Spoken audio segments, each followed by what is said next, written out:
ओम श्री परमात्मे नमः। ओम श्री सत्य गुरुदेवाय नमः। देखिए ये बता रहे भगवान, ये है 11वें अध्याय का 32वां श्लोक। श्री भगवान ने कहा कि हे अर्जुन, मैंने लोगों को नाश करने वाला बड़ा हुआ महाकाल हूँ। इस समय इन लोगों को नष्ट करने के लिए प्रवृत्त हुआ हूँ। इसलिए जो प्रतिपक्षियों की सेना में स्थित हुए योद्धा लोग हैं, वे सब तेरे बिना भी नहीं रहेंगे। अर्थात तेरे युद्ध करने पर भी उन सबका नाश हो जाएगा। भगवान ये समझा रहे कि देखो, प्रतिपक्षी माने सामने वाले, हमारे विपक्षी सामने खड़े हैं। तो वही भगवान समझा रहे कि जो लोग तुम सोच रहे हो कि मैं इनको नहीं मारूंगा, द्रोणाचार्य हैं, भीष्म पितामह हैं, और जो लोग हैं, तो ये कह रहे, अर्जुन कह रहे मैं नहीं मारूंगा, तो भगवान कहते इन लोगों का भी नाश हो जाएगा। जब भगवान ने बड़ा हुआ महाकाल रूप अपना दिखाया तो कहा इस सारे लोगों को मैं नष्ट कर दूंगा। माने जितना जो बनाया सृष्टि हमने, तो मैं सभी को जब नष्ट कर दूंगा तो ये लोग कहाँ से बचेंगे। एक अति उत्तम स्वरूप और उनके रहस्य को अर्जुन पर प्रकट करते हैं। जैसे ऊपर कहा जा चुका है, अखंड एक रस भगवान में किसी क्रम अर्थात एक के बाद दूसरे की कल्पना उसी प्रकार नहीं है। जैसे विकृत शांत महासागर के जल में कोई क्रम नहीं होता। कहते जैसे भगवान को अखंड एक रस है, परमात्मा का कोई खंडित नहीं कर सकता है। उसको उसके उनके अंदर विकार नहीं है, विषय नहीं है, कोई चाहना नहीं है, स्पृहा नहीं है। इसी के कारण वो अखंड एक रस है। हमेशा अगर तुम्हारा तत्व विचार बन गया भगवान में तो एक बराबर रहेगा। संसार में जैसे रहते हैं तो कभी इंसान को अच्छा लगता, कभी बुरा लगता, कभी ऐसा, कभी सर्दी, कभी गर्मी, लेकिन भगवान कहते एक रस है, एक स्वरूप है परमात्मा। वो अपने ध्यान में मस्त रहते हैं। और जैसे ही वो भगवान के भक्त भी जब भगवान का ध्यान विचार करते हैं तो वो भी एक स्वभाव संस्कार बन जाता है, उनकी बुद्धि समत्व हो जाती है। तो वही समझा रहे कि ऐसे कल्पना नहीं कर सकते हो, कैसे कि जैसे समुद्र ठहरा हुआ हो तो उसमें लहरें बिल्कुल शांत होती हैं। जैसे वृक्ष शांत महासागर में जब कोई क्रम नहीं होता, जब वायु के थपेड़ों से उसके लहरें उत्पन्न होती हैं तो एक के बाद दूसरी लहरें क्रम आरंभ हो जाती हैं। अपने आप जो है समुद्र में कोई लहर नहीं होती, लेकिन वायु जब लगती है, थपेड़े लगती, चोट लगाती है, चक्कर मारती है, तो लहरें उसमें बन जाती हैं। वायु के शांत होने पर लहर का एक क्रम भी महासागर में विलीन हो जाता। और जब वायु शांत हो जाती है तो माने ये बता रहे कि अपने आप से उनके अंदर कोई भी खंडित नहीं, कोई भी उनको विचलित नहीं कर सकता, हटा नहीं सकता, खंडित नहीं कर सकता। जैसे गुरु कहते हम लोगों को बताते भगवान कि तुम लोग कहोगे उन्होंने हमको गुस्सा दिलाई तो हमें गुस्सा आ गई, लेकिन गुरु कहते तुम गुस्सा वाला तुम्हारा स्वरूप नहीं है। उस समय अगर ऐसा हुआ भी है तो वो तुमने सोचा नहीं था, ऐसा जाना नहीं था कि हम ऐसे इनसे कहेंगे, ऐसा हो सकता है। मन में ये पक्का विचार बना लो कि ये क्रिया अपने हम सोच के मत बैठो कि हम ऐसा कहेंगे, ऐसा करेंगे, ऐसा होगा। गुरु कहते कोई संकल्प विकल्प तुम्हारा नहीं होना चाहिए। जो भी हो रहा सब भगवान से हो रहा, जो भी आगे वो सब भगवान से होगा, तुम बस कार्य में रत रहो। तो वही बता रहे कि जैसे सागर तो बिल्कुल अपने में शांत है, अगर हवा उसमें चोटें मारती है तो उसमें लहरें आने लगती हैं, लेकिन वो जब इतना वो शांत है कि लहरें भी जा करके उसी में ही समाहित रहती। इसी प्रकार भगवान भी काल की अंगीकार करके अपने आप में कार्यकरण भाव को स्वीकार करते हैं, जिससे सभी भूत सृष्टि का आभास प्रकट होता है। कहते ऐसे ही भगवान भी एक काल का रूप बना करके सब अपने में समा लेते हैं। और जब उनके अंदर ऐसे सृष्टि रचने का विचार आता है तो कारण भाव बना करके वो सृष्टि का सब सृजन कर देते, बनाने लगते हैं भगवान। और कहा जब अपने उनके अंदर काल रूप धारण करके अपने में सब समाहित भी कर लेते। चरम चक्षुओं के बंद होने पर दिव्य चक्षुओं के खुलने से जीवात्मा की भी परमात्मा में एकता हो जाती है। ये जो मोटा देखने की आदत, जो मेरी चमर दृष्टि है, ये आदत जब तक पड़ी हुई है तब तक हम परमात्मा के भाव को नहीं पहचान पाते। और जिस दिन हमने परमात्मा का विचार समझ लिया कि कैसे कि एक परमात्मा से गुण ही गुणों में बरत रहे हैं, सब कुछ अपने आप हो रहा है। गुरु कहते हवा कौन चलाता, किसके अंदर ताकत है, इतनी हवा बह रही है, सब लोग सांस ले रहे हैं, सब इतनी ऑक्सीजन सबको मिल रही है, ताजगी आ रही, कौन सामर्थ्यवान है। इतना पानी, इतना सब सुविधाएं भगवान ने दी हुई हैं, इतनी रोशनी जितना दिन निकलते ही फैल जाती है, इतना खाली पर कौन इतना कर सकता है, परमात्मा के अलावा और कौन है। तो इसलिए समझा रहे भगवान कि जब तक तुम्हारी गुरु ग्राही दृष्टि नहीं बनती है, ज्ञान की दृष्टि नहीं बनती है, तब तक नहीं समझा जा सकता। लेकिन जिस दिन तुम्हारे ऐसे चमदृष्टि हट जाएगी, बंद हो जाए, चर्म चक्षु तुम्हारे बंद हो जाए, दिव्य चक्षु खुल जाए, तो परमात्मा में भी एकता तुमको दिखाई पड़ेगी। तब उसे ये अनुभव होता है कि सृष्टि की उत्पत्ति, स्थिति, लय की समस्त क्रिया उसी में हो रही हैं। कहते फिर उसको ऐसे ही विचार होने लगता है कि सब कुछ किसमें हो रहा, भगवान में हो रहा है। इसलिए भगवान कहते कि सेनाओं के रूप में सारे कर्मों की परस्पर समाप्ति का स्थान वे ही है। भगवान यद्यपि स्वयं अपरिणामी है, परंतु सारी सृष्टि की उत्पत्ति और लय भी उन्हीं से है। ये भगवान की लीला है कि भगवान में कोई परिणाम नहीं, माने उसमें कुछ भी परिणाम नहीं। तुम सोचो इसका क्या हाल निकलेगा, वह कुछ, गुरु कहते वो तो अपने में खाली के खाली ही है, तो उसमें क्या निकलेगा, जीरो में क्या निकलेगा, जोड़ा जाए तो घटाया जाए तो जीरो ही है।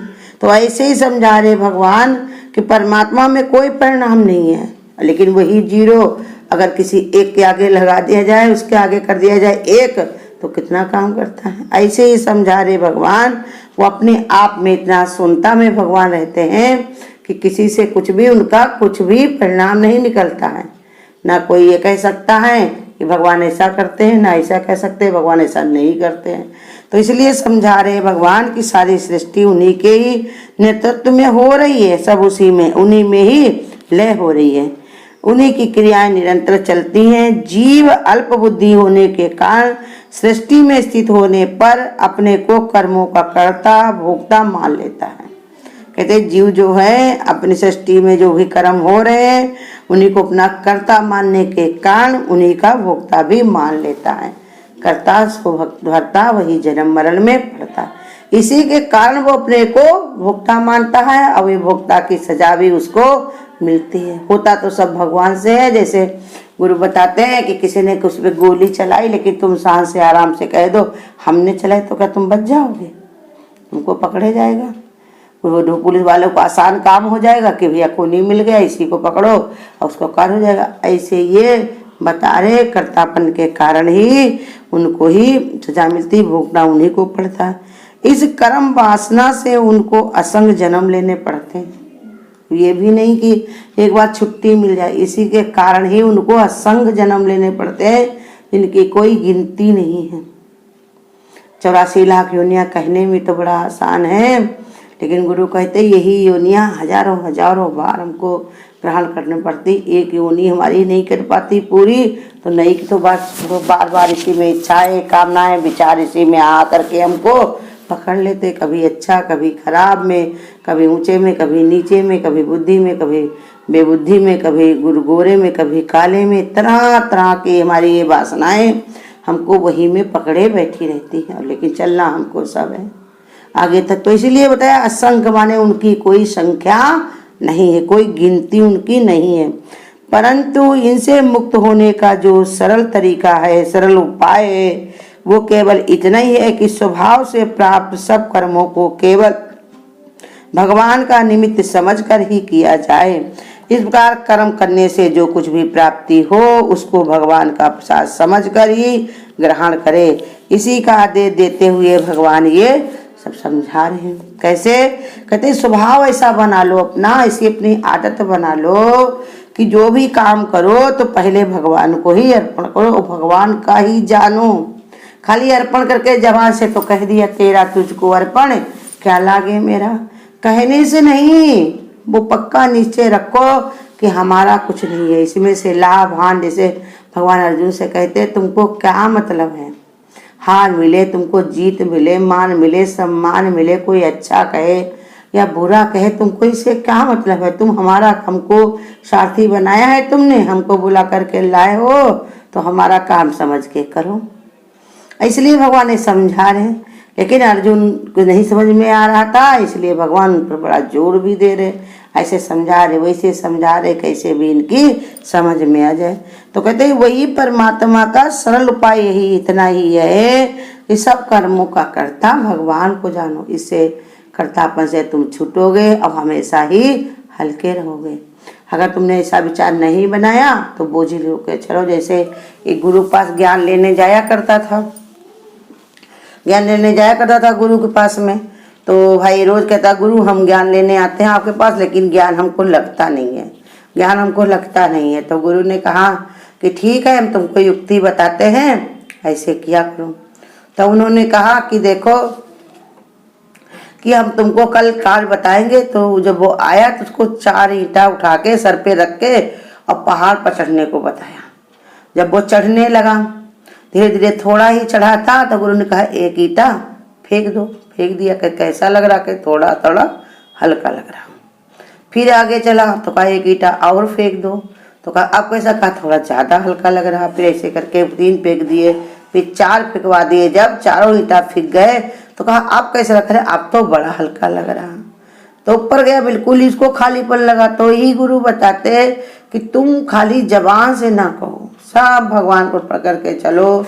मैं, मेरा, अपना, पराया, अच्छा बुरा जो भी हो रहा है स्वभाव ही ऐसा बनाओ। ऐसे गीता बता रही है कि स्वभाव में ऐसे बना लो कि जो भी कार्य हो रहा सब भगवान के आदेश से हो रहा, भगवान की ही कृपा से हो रहा, भगवान ही करने वाला है, उसी से हो रहा। जो कोई अच्छा कह रहा तो भगवान को, कोई बुरा कह रहा तो भगवान को, नेक नामी बदनामी सब भगवान की हो रही है। तो ऐसे अपना निमित्त कारण समझ कर, अपने को निमित्त समझ करके कोई भी कार्य करो, स्वभाव ऐसे ही रखो कि सब भगवान से हो रहा है, सब भगवान ही करने वाला है।